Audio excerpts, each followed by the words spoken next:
दोस्तों अस्सलाम वालेकुम।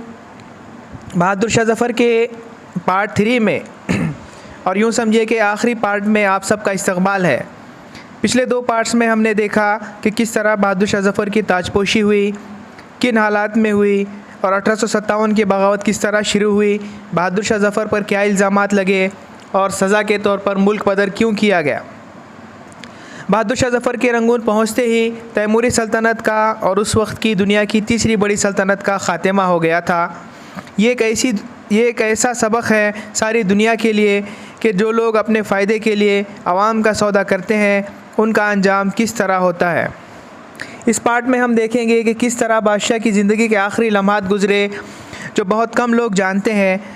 उनकी मौत किन हालात में वाक़ई हुई, कहाँ दफन किया गया, जनाजे की नमाज़ किस तरह पढ़ी गई।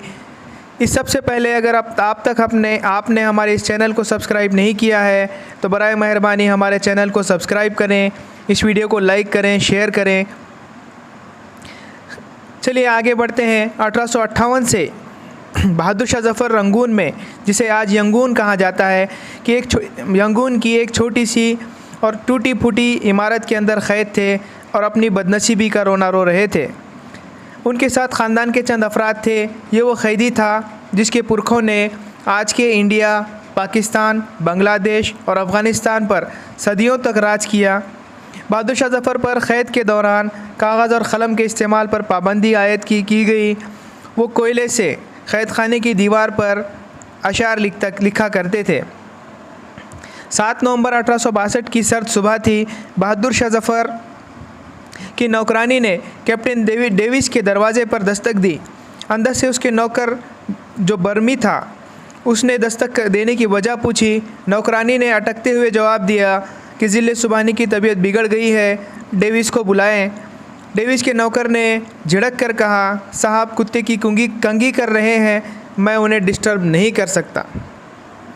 इतना सुनते ही उसने ऊंची आवाज़ में रोना शुरू कर दिया और आवाज़ सुनकर डेविस गुस्से में बाहर आया। नौकरानी डेविस के क़दमों में गिर गई।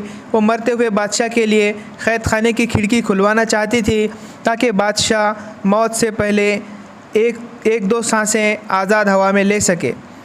डेविस गार्ड के साथ गैरेज में जो उस वक्त बहादुर शाह ज़फ़र का क़ैद खाना था आया। लैंप से रोशनी की गई। अंदर क्या था? अंदर बदबू थी, मौत की खामोशी थी, अंधेरा था, बेबसी थी, हवा मुश्किल से आती थी। न खुद्दाम थे, न नौकर चाकर, न कोई कनीज़ थी, न कोई पंखा हिलाने वाला, न कोई सलामी देने वाला, न कोई पैर दबाने वाला, न नर्म बिस्तर, न नर्म गद्दे। सिर्फ बेबसी थी और इसी बेबसी में पड़ा हुआ एक नीम मुर्दा जिस्म था। एक बिस्तर और उस पर एक कंबल। नंगे सर बादशाह ज़फ़र तकिए पर था। गर्दन ढलकी हुई थी, आंखें ढीली हो चुकी थी, गर्दन की नसें फूल कर निकल गई थी, होंठ सूख चुके थे और अतराफ़ मक्खियाँ घूमने लगी थी।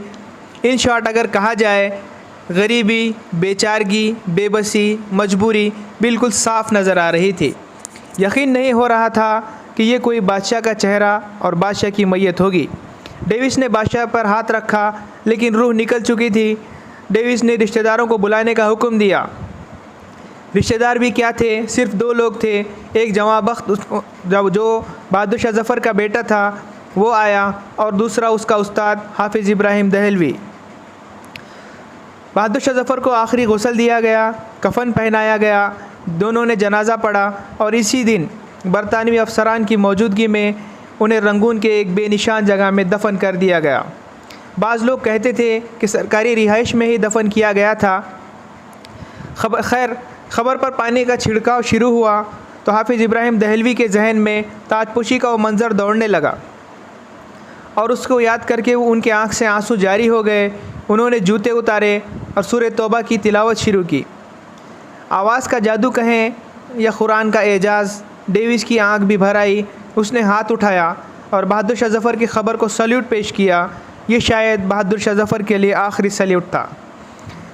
उनके मरने की ख़बर को भी हिंदुस्तान में ख़तरे के उठ खड़े होने के डर से छुपा कर रखा गया और 2 हफ़्ते बाद ये ख़बर हिंदुस्तान में पहुंची।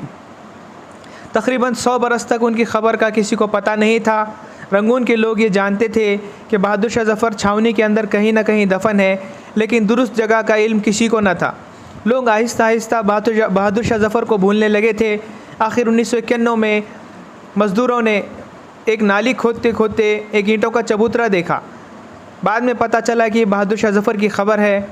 बाद में अतियात की मदद से यानी डोनेशंस की मदद से यहाँ मकबरा तामीर किया गया, जो दूसरे मुग़ल बादशाहों के मकबरे के मुकाबले में बहुत छोटा है।